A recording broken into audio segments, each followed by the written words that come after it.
भारत 9 दिन की naval exercise मिलान कर रहा है। वाह भाई वाह। दोस्तों एक्सरसाइज मिलन हो रही है तो जश्न मनाया जाए। और नहीं तो क्या।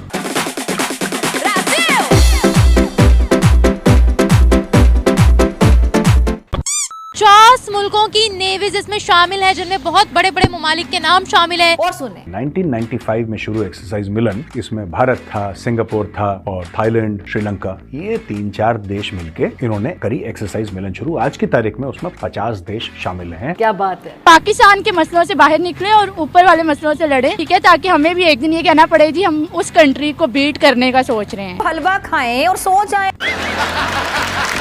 ये इंडियन नेवी की सबसे लार्जेस्ट मल्टीनेशनल एक्सरसाइज कहलाई जा रही है। कांग्रेचुलेशन। और दुनिया की सबसे बड़ी एक्सरसाइजेज में, नेवल एक्सरसाइज में इसका नाम लिया जाता है। तो सलाम है इन लोगों पर, सलाम है।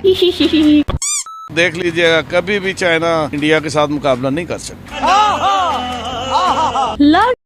जय हिंद दोस्तों, मेरा नाम है आकाश कुमार, आप देख रहे हैं भारत की बात। दोस्तों, पाकिस्तान में इसमें एक बात उनको परेशान कर रही है पाकिस्तानियों को कि इंडियन नेवी एक्सरसाइज करने वाली है, युद्धाभ्यास, वो भी 50 देशों के साथ में। अब उनको जो है यही सोच रहे हैं कि पाकिस्तान की जनता क्या कर रही है और पाकिस्तान की सेना क्या कर रही है, और इंडियन नेवी इतनी खतरनाक तरीके से एक्सरसाइज कर रही है, युद्धाभ्यास, तो यही सोचकर पाकिस्तानियों को बहुत ज़्यादा मिर्ची 1-1.5 साल से और अभी तक हर हफ्ते वो इतनी खौफनाक एक्सरसाइजेस कर रहे हैं, कभी कोर लेवल पर, कभी डिव लेवल पर, कभी ब्रिगेड लेवल के ऊपर, कभी डीप इंसर्शन एक्सरसाइज है कि पाकिस्तान के अंदर किस तरह, कभी रिवर क्रॉसिंग एक्सरसाइज हो रही है। दुनिया कहीं से कहीं जा रही है। पाकिस्तान के ये चोर जितने इकट्ठे हुए हैं, ये उसको बीट करेंगे, हरगिज़ नहीं। कभी नहीं हो सकता। सोचने छोड़ दे, तो मोहताज हैं। इन्होंने तो मांगने का एक सिलसिला बना दिया, हाथ ऐसे करवा दिया पूरी कौम के। अच्छे दिन आने वाले हैं, बस ऐसे करते जाओ, ऐसे करते जाओ। दे दें जी, अल्लाह के नाम पर दे दें, बस अल्लाह के नाम पे दे दर बाबा, दे दर बाबा, दे दर बाबा। इसके अलावा कुछ नहीं कर। और दोस्तों, चच्चा हैं, बोल रहे हैं कि तो पाकिस्तान भिखारी हो गया है, भिखारियों का देश है। चच्चा तो एकदम सही बात बोल दी है कि हाँ, ये भिखारियों का देश है। उनका देश तो जज्बा से चलेगा, उनके पास ईमान की ताकत है और बाकी सब बेकार हैं। भारत हमसे बहुत ज़्यादा आ गया, बहुत ज़्यादा। उनकी करेंसी इवन हमसे बहुत ज़्यादा ऊपर जा चुकी है। बिल्कुल बिल्कुल है, कोई दो राय नहीं। पाकिस्तान की जब अपने अंदर के हालात नहीं ठीक हो रहे, जब उनके वो पॉलिटिक्स से बाहर निकलेंगे तो वो कोई अपनी टेक्नोलॉजी के ऊपर फोकस करेंगे। पूरी दुनिया में पाकिस्तान का मजाक उड़वा रहे हैं आप लोग। और इंडियन नेवी तो इस समय अभ्यास बहुत खतरनाक तरीके से कर रहा है, और पाकिस्तान की जनता यही देख रही है कि इंडियन नेवी कितने खतरनाक तरीके से अभ्यास कर रहा है। और उसको पाकिस्तान को ये भी सोच में आ रहा होगा कि कहीं हमारे ऊपर हमला करने के लिए तैयारी तो नहीं कर रहे हैं इंडिया वाले, पर इंडिया अभी कभी ऐसा नहीं करेगा, क्योंकि भिखारी पाकिस्तान पे है ही क्या जो उसके पास छीनने के लिए जाएगा। पाकिस्तान को सिर्फ चाहिए कश्मीर, कश्मीर, वो कश्मीर का राग राबते रहेंगे और इंडिया आगे ऐसे बढ़ता रहे। चाइना क्या डेवलपमेंट है वहाँ पर, जो कोई कंट्री उसका मुकाबला ही नहीं कर पाती, जबकि भारत का तो सीधा टारगेट ही चाइना है। उनके मतलब हर लिहाज से देखा जाए तो वो काफ़ी आगे जा रहे हैं। इवन तो देखा जाए यूएसए से भी उन्होंने काफ़ी, यूएसए को भी पीछे छोड़ दिया था चाइना वालों ने काफ़ी लिहाजों से। मतलब वो कहते थे कि चाइना काफ़ी तरक्की एक पजीर ममालिक समझा जा रहा है, पाकिस्तान की भी हेल्प कर रहा है, बाकी कंट्रीज़ की भी कर रहा है। तो इसी लिहाज से शायद कि उन्होंने चाइना की दिवाली हुई थी ना उनके कंट्री में, उनके चाइना से बड़ी अनबन थी, उन्होंने उनकी सारी इंपोर्ट जितनी भी वहाँ से होती थी उसको बैन करके अपनी कंट्री में इंडस्ट्रीज लगाई और बहुत मुनाफा उनको, चाइना को बहुत बड़ा ठप्पा लगा था। तब आप बताएं, हमें इतनी पावर है? हमें इतनी पावर नहीं है, लेकिन बस मैं ये कहूँगी कि वो अगर अभी जिस तरह आपने मेरे से क्वेश्चन किया कि 50 कंट्रीज उनके साथ उनसे ट्रेनिंग ले रही है कि हम लोगों ने किसी तरीके से चाइना को बीट करना है, मैं बस यही करूँगी कि मतलब मुश्किल है काफ़ी। उन्होंने भी मेहनत की है चाइना वालों ने। बात ये हिंदू और मुसलमान की नहीं होती, बात होती है तरक्की की।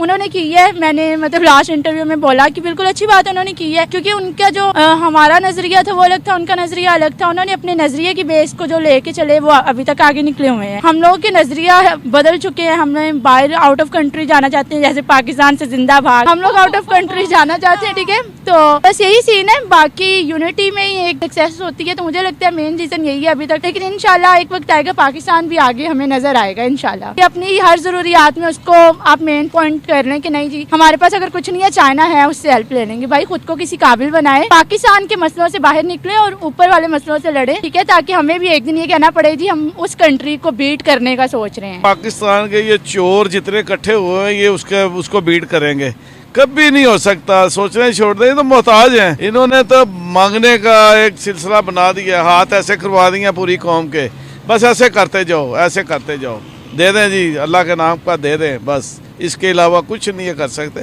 कैसे बीट करेंगे? कहाँ चाइना 500 डैम, 1500 डैम, बिजली फ्री, टैक्स फ्री, हर चीज़ फ्री, तो कैसे करेंगे? यहाँ तो डैम कितने हैं, वो भी नहीं पानी के साथ भर रहे। आए दिन लोड शेडिंग, आए दिन। अब सर्दियाँ गई, सर्दियों में भी कभी लोड शेडिंग देखी थी?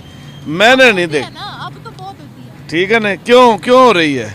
नीते नहीं ठीक इन हुक्मरानों की, इनका ये जो अभी कर रहे हैं, ये शोर शराबा, ये रोज मीटिंगें हो रही हैं, रोज जी जरदारी साहब मेरे यहाँ क्या कह रहा था बिलावल, तो यूनिट फ्री दूंगा। नहीं वो तो अलीम खान ने कहा है ना 300 यूनिट बिलावल ने भी कहा है। हाँ, तो कहाँ से देंगे? इनके घर में बिजली पैदा हो रही है, ये देंगे? कभी नहीं ऐसा होगा, ये कर ही नहीं सकते, कभी नहीं कर सकते, ये चाइना को कभी नहीं कर सकते। आलमी मीडिया जो है, तमाम ममालिक जो बाहर के कंट्रीज है, वो कहते हैं कि पाकिस्तान ने चाइना को अपना आका माना हुआ है, हर बात मानता है। पाकिस्तान ने चाइना को माना तो इसलिए माना हुआ है ना कि इनके पास है ही कुछ नहीं, मेरे पल्ले ही कुछ नहीं है। तो मैं तो कहूँगा Nimra is a great, Nimra is a सार। मैं तो गीत गाऊंगा, वो झटकी सी मिसाल का पंजाबी दी मिसाल, जिदा खाइए उदा गाइए। अब ये वहां से ले रहे हर चीज, वो इनको दे रहे, तो ये तो कहेंगे हमारा आका है, हमारा मौला, ये सब कुछ मानने के लिए तैयार है। मान भी रहे आजकल जिस तरह लोग पीरों को रब से भी ऊपर ले गए हुए हैं, जी फलां पीर है, वो जी वो अल्लाह से भी ऊपर ले गए हुए। वहाँ पर मस्जिदों को उन्होंने शहीद किया है, वहाँ पर 700 से ज्यादा मस्जिदों को शहीद किया। आपने अपनी मीडिया पर एक खबर सुनी इसके बारे में?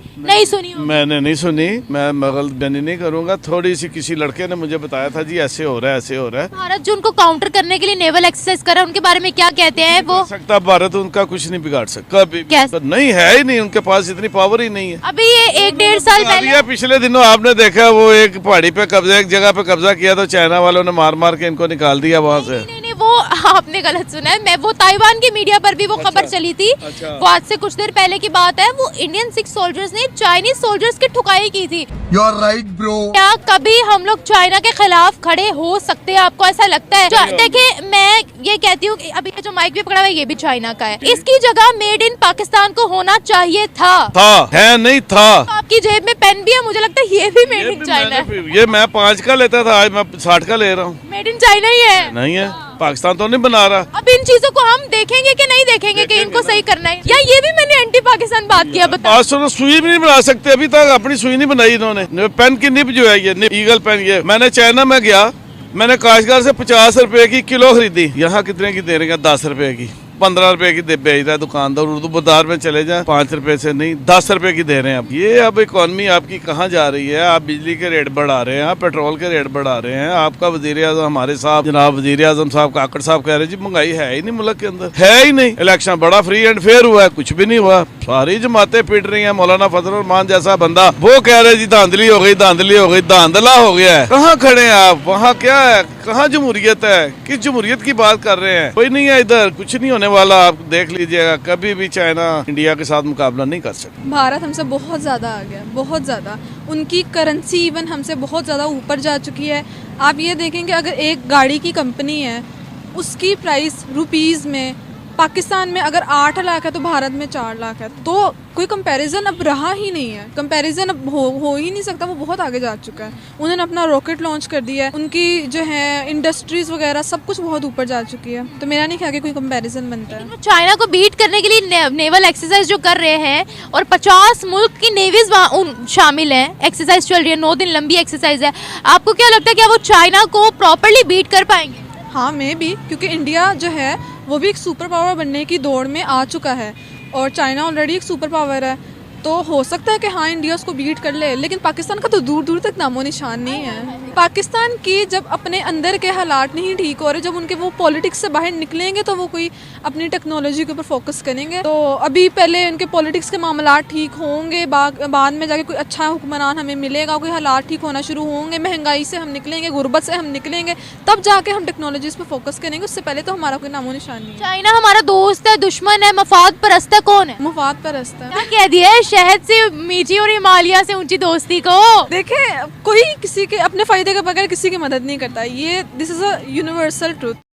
दोस्तों, पाकिस्तान की जनता इस समय ऐसे हालात पे पहुंच गई है कि उसके पास खाने को रोटी नहीं, पहनने को कपड़े तक नहीं रह गए हैं, और उनकी जनता इस समय इतनी ताहिमाम हो रही है कि उसको क्या सोचे, क्या कर रहे हैं। इसे विदेशों में जाते हैं, भीख मांगते हैं और यही सोचकर सब पाकिस्तान जनता परेशान है कि हम किसी भी देश में जाते हैं और हमारे नेता जाते हैं तो हमारी वैल्यू क्यों नहीं होती है। क्योंकि इंडियन लोगों की बहुत वैल्यू है और जहाँ मोदी जी जाते हैं हाथ पसार के लोग उनका स्वागत करते हैं। अब यही सब पाकिस्तानी को बहुत ज़्यादा तकलीफ़ दे रहा है कि इंडिया आगे कैसे क्यों जा रहा है। पर इंडियन लोग ने इतनी मेहनत की है और इतना सम्मान सभी धर्मों का करते हैं, लेकिन पाकिस्तान में सिर्फ ईमान जज्बा कलमा की ताकत है, वो है और सब बेकार हैं उनके आगे। अब यही सोच उनको लेके डूब रही है और जो उनके नेता हैं एक नंबर के चोर हैं। जहाँ भी जाते हैं पैसा लेके आते हैं, वो अपने पास खा के सब निपट जाते हैं और जनता को देते हैं ठेंगा। अब यही जनता सोच रही है कि पाकिस्तान के क्या होगा आने वाले वक्त में। दोस्तों वीडियो कैसा लगा तो आप बताना और कमेंट करना कि आपको कौन सा पार्ट अच्छा लगा और प्लीज़ लाइक एंड सब्सक्राइब ज़रूर करना दोस्तों।